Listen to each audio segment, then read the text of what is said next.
சர்க்கரை வியாதினால அடுத்து வர்ற ஒரு நியூரோபதி, அதாவது நரம்பு பிரச்சனை என்ன அப்படின்னு பார்த்தீங்கன்னா, ஃபோக்கல் நியூரோபதி.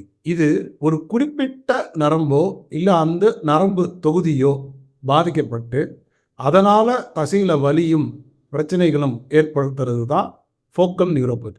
இந்த ஃபோக்கல் நியூரோபதி அப்படின்ற நரம்பு பிரச்சனை நம்ம உடம்புல எந்த பகுதியில் வேணாலும் வரலாம். கண்கள் ரெட்டையா தெரிகிறது, கண்களால் உற்று நோக்க முடியாமல் போகிறது, கண்களுக்கு பின்னாடி வலி ஏற்படுறது, பெல்ஸ் பால்சி அப்படின்னு சொல்கிற முகத்தில் ஏற்படுற ஒரு பக்கவாதம், இடுப்புக்கு பின்னாடி ஏற்படுற கடுமையான ஒரு வலி, இதயம், வயிறு பக்கம், பாதம் இதிலெல்லாம் ஏற்படுற ஒரு வலி, நரம்பு அழுத்தப்படுறதுனால ஏற்படுற கார்பல் டனல் சிண்ட்ரோம் அப்படின்னு சொல்லப்படுற ஒரு நரம்பு வியாதி, இது எல்லாமே ஃபோக்கல் நியூரோபதிக்குள்ளார தான் அடங்கும். இந்த மாதிரி நிறைய டைப்பான நியூரோபதி இருந்தால் கூட இதுக்கு முக்கியமான காரணம் என்ன அப்படின்னு பார்த்தீங்கன்னா, கட்டுப்படுத்தாத சர்க்கரை வியாதி தான். இந்த கட்டுப்படுத்தாத சர்க்கரை வியாதிக்கு ஒரு நல்ல தீர்வு பேலியோ டயட்.